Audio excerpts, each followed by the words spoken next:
Fala pessoal, sejam todos muito bem-vindos a mais esse vídeo, a mais essa conversa sobre como ser aprovado no exame da OAB.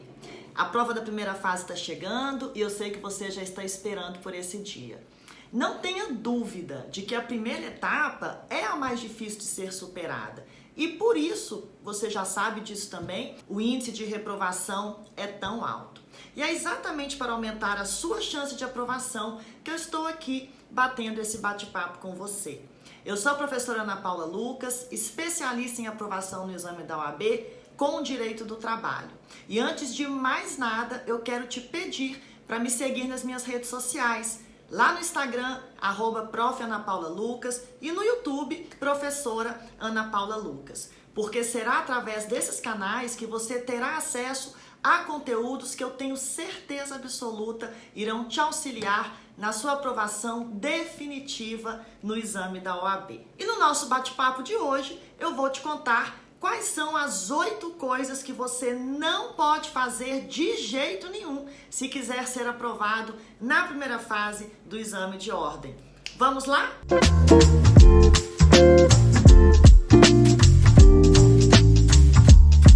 De uma forma bem resumida, existem 3 grandes vilões que reprovaram milhares de examinandos nos últimos exames.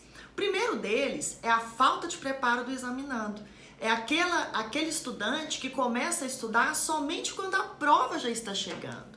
Segunda coisa, é o desconhecimento de que existem técnicas, macetes e às vezes porque o aluno desconhece até as informações essenciais para enfrentar a prova da primeira fase. E o terceiro grande vilão é cometer vacilos fatais na hora da prova.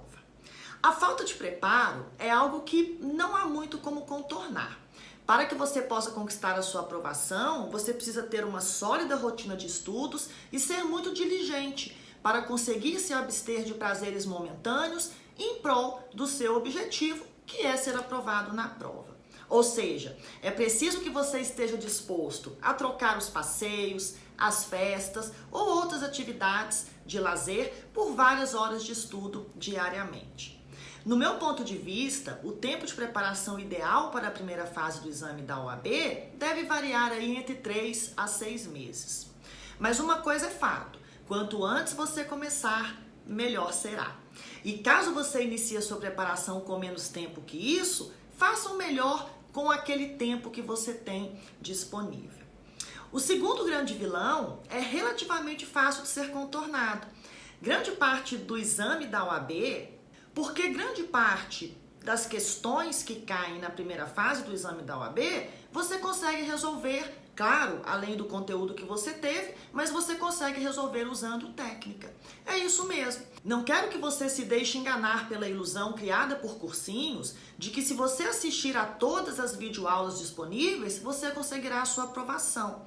Ou seja, assistir videoaulas será apenas uma parte do seu processo. E você precisará de muito mais do que isso para conquistar a sua aprovação. Bom, e como o objetivo do vídeo de hoje é falar sobre aquilo que você não pode fazer de jeito nenhum se deseja ser aprovado na primeira fase, vamos a eles. Além de te mostrar o que evitar, eu também vou te mostrar algumas formas de contornar cada uma dessas situações. A primeira situação, o primeiro vacilo que você não pode cometer é chegar atrasado ao local da prova. Você já imaginou o tamanho da frustração de uma pessoa que se prepara durante meses, às vezes até anos, para fazer a prova da primeira fase e chega no dia da prova atrasado, perdendo a oportunidade de realizar a prova? Acredite se quiser, mas em todas as edições do exame da OAB que eu já acompanhei, sempre tem um grupo de alunos que acabam passando por isso e ficam como? Completamente desolados. Está no edital e não tem jeitinho brasileiro para isso. Os portões fecham às 13 horas, horário de Brasília. E se você se atrasa, você simplesmente perde a prova. Então eu tô te falando isso para você evitar qualquer tipo de problema. Chegue com pelo menos 30 minutos de antecedência e faça a sua prova com tranquilidade.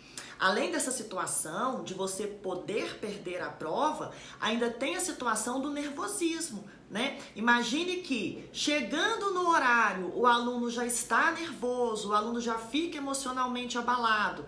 Então, se você está atrasado, está correndo ali contra o tempo, não sabe se vai conseguir entrar, se vai conseguir, se não vai conseguir entrar. Então, tem que chegar mais cedo, tem que se programar, né? Programar aí quem é que vai te levar, qual é o meio de transporte que você vai usar, quanto tempo pode gastar para você chegar no local onde você vai fazer a sua prova, né? Verificar, hoje nós temos vários aplicativos, né, gente? Tem o Waze, tem GPS, verificar se o trânsito está bom, se você precisa sair um pouquinho mais cedo de casa. Olha, parece uma dica banal, mas não custa nada tomar esses cuidados para que você não perca a sua prova e mais, ou melhor, para que você chegue para fazer a sua prova bem tranquilo. O segundo vacilo que você não pode cometer na prova é a perda de controle emocional. O nervosismo, ele faz parte de qualquer processo avaliativo e nós sabemos disso. Todos ficam apreensivos na hora da prova e isso, gente, é sem nenhuma exceção. O que não pode ocorrer é você se deixar levar ao ponto de perder o controle e prejudicar a sua capacidade de raciocínio e discernimento. Você precisa ter em mente que a prova é um obstáculo que separa a sua formação de uma carreira de sucesso. Mas eu não quero que você faça desse obstáculo uma montanha intransponível. Dessa forma, eu quero que você encare a prova de uma forma leve. Não transforme essa prova em um bicho de 7 cabeças. E, principalmente, tenha confiança de que você pode sim vencê-la. Eu considero esse ponto tão importante que eu vou me demorar um pouco mais aqui com vocês para falar sobre isso. Eu costumo dizer que a prova da OAB, ela é 50% conhecimento e 50% controle emocional. E é claro que existe um estresse pré-prova, mas você precisa a todo custo lançar mão de técnicas para evitar esse descontrole emocional, para evitar esse estresse. O descontrole emocional certamente é um fator que derruba muitos candidatos. Você sente que a sua ansiedade aumenta exponencialmente à medida que o dia da prova se aproxima? Então eu quero que você respire fundo e lentamente. É sério, isso vai realmente te ajudar. Há milênios que exercícios de respiração são utilizados para, de alguma forma, evitar o descontrole emocional e aumentar a tranquilidade do ser humano, como no caso do yoga, por exemplo. Mas pouco se explica sobre o porquê de algo tão banal fazer tanta diferença assim no nosso ânimo emocional e no controle dos nossos níveis de ansiedade. Pode acreditar, essas técnicas de respiração podem ser usadas até mesmo para melhorar a sua produtividade durante a prova. Acredite, existe todo um poder da respiração para acabar com o descontrole emocional. A explicação para os benefícios conquistados através dos exercícios de respiração está em nosso sistema nervoso autônomo, que é responsável pelas funções automáticas que mantêm o nosso corpo em funcionamento. Dentre essas funções corporais automáticas, como por exemplo o batimento cardíaco, a digestão, a respiração é a única que podemos controlar, que funciona tanto de forma autônoma ou da forma como nós desejamos que seja. E o nosso corpo, ele responde a esses variados ritmos de respiração de forma diferente, mudando o nosso estado de acordo com ele. Podendo assim oscilar entre um estado de descanso e relaxamento, né, que os cientistas chamam aí de zona de estado parasimpático, e o estado de prontidão para a luta ou a fuga, o chamado estado simpático. De uma forma geral, nós podemos afirmar que os vários padrões de respiração podem atuar como um atalho, capaz de manipular o seu estado emocional e fisiológico, permitindo que você fique mais calmo, menos estressado e, consequentemente, muito mais produtivo. Existem vários estudos que comprovaram que os efeitos do yoga reduziram os sintomas da ansiedade em escala superior se comparado ao uso de ansiolíticos. Então, vale muito a pena realizar exercícios de respiração para evitar o descontrole emocional. E funciona mais ou menos assim. Quando nós inalamos, ativamos o estado simpático o sistema de luta ou fuga. E quando nós exalamos, ativamos o estado parasimpático, que é o sistema de calmo e de controle. Gente, eu tô contando isso para vocês porque eu pratico yoga há anos e eu sempre fui uma pessoa muito ansiosa e muito me ajuda no controle da minha ansiedade essa prática. Para mim ela é uma prática diária, mas para você que tá aí, que não tem tanto conhecimento sobre essas técnicas, o simples fato de respirar da forma correta já vai te ajudar a se acalmar e a controlar a sua ansiedade, o seu nível de estresse. E para reduzir essa ansiedade e esse estresse, é preciso respirar longa e lentamente, com uma inspiração lenta e profunda e uma expiração longa, jogando todo o ar para fora. Essa técnica, ela vai diminuir o seu batimento cardíaco e, consequentemente, vai reduzir a sua ansiedade. Além disso, vai te proporcionar um raciocínio muito mais claro. Tenha certeza de que essa técnica funciona porque eu uso para mim. E eu não ia falar para você aqui que ela funciona se eu não me aproveitasse dessa técnica também. E eu ainda posso te dizer que esses benefícios da respiração, eles podem ser ainda maiores se você fizer isso regularmente por cerca de 15 a 20 minutos por dia.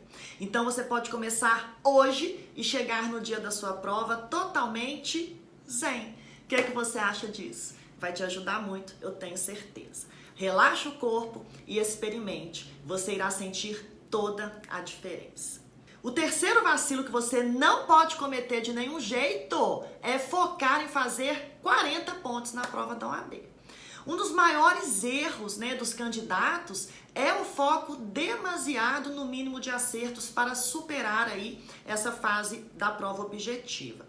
Nós já sabemos que a nota de corte é de 40 pontos, apesar disso, se você deseja obter essa pontuação, você deve se preparar para acertar 60 questões pelo menos. Outra coisa importante é que você não pode esperar pela condescendência da banca quando o assunto é anulação de questões. A FGV, ela faz vista grossa sim em relação às anulações na prova da primeira fase. Não importa quanto há o apoio da comunidade jurídica, dos professores, a pressão dos alunos para a anulação de uma questão. A FGV simplesmente não anula. Ela só tem anulado questões que contenham erros grosseiros. E você não pode depender disso para conquistar a sua aprovação. Por isso, você não pode ficar lá naquela turma dos desesperados, Prof, quem é que está na turma dos desesperados? São aqueles que fazem 37, 38, 39 pontos e ficam ali dependendo da anulação de alguma questão. O que você precisa é passar com folga e garantir a sua aprovação.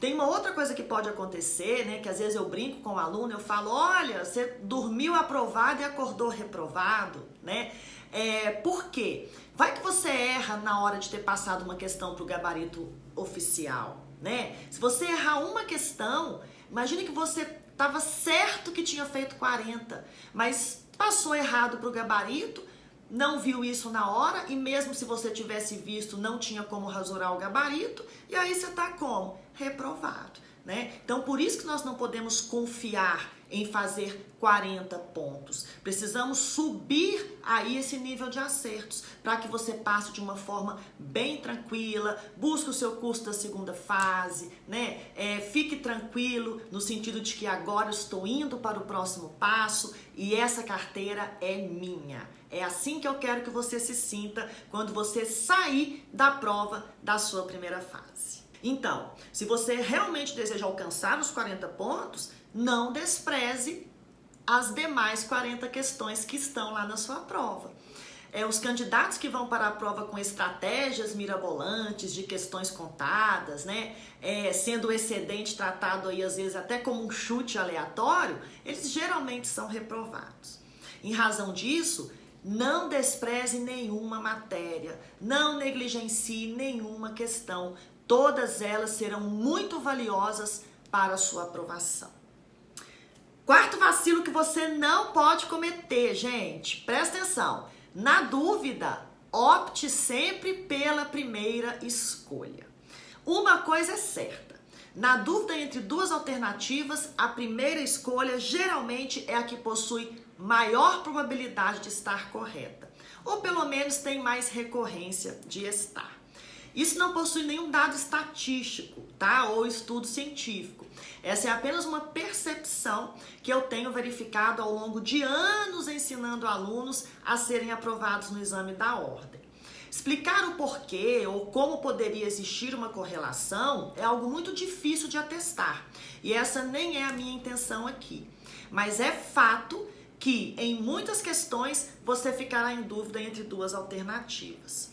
E possivelmente numa primeira análise, seus conhecimentos identificarão uma opção como sendo a melhor resposta, mesmo que você não tenha certeza total disso. Mas talvez numa segunda análise você acabe mudando de ideia, e é aí que mora o perigo. Porque em casos como esse, geralmente a primeira opção, aquela que você escolheu quando você bateu o olho, era a opção correta. Ou seja, acredite sempre na sua primeira percepção.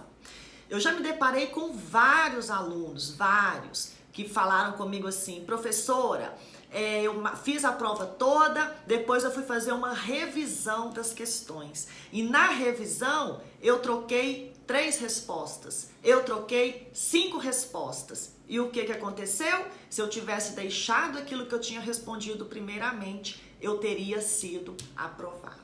Então, pelo amor de Jesus Cristo, meu querido, você que está aí, não troque as alternativas. Combina isso comigo? Por favor. Que mais, hein? Que você não pode fazer de jeito nenhum no dia da sua prova? Perder a concentração durante a prova. A concentração, ela é fundamental para a sua aprovação.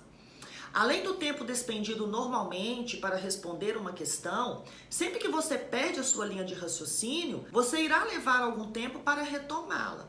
Por isso, evite prestar atenção a qualquer coisa que aconteça ao seu redor.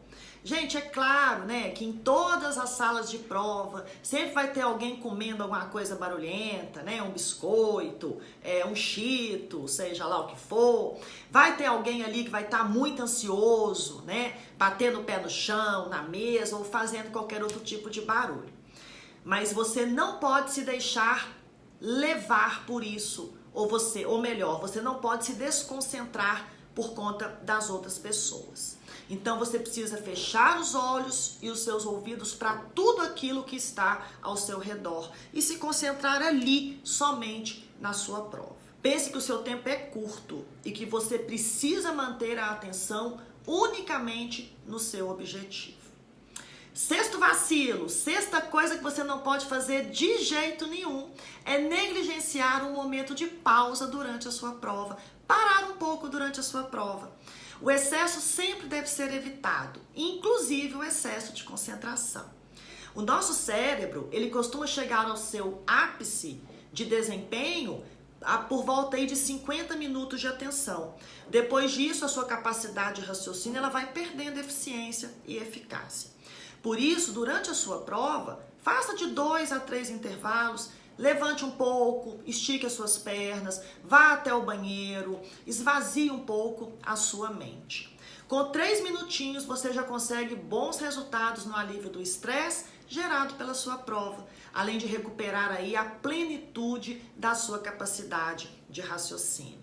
Leve a sua água, leve algo para comer. Se puder levar um chocolate ou alguma outra fonte de açúcar, é bom, porque garante que o seu cérebro terá combustível suficiente para aguentar a maratona de 5 horas de prova. Gente, que não é fácil, eu sei disso.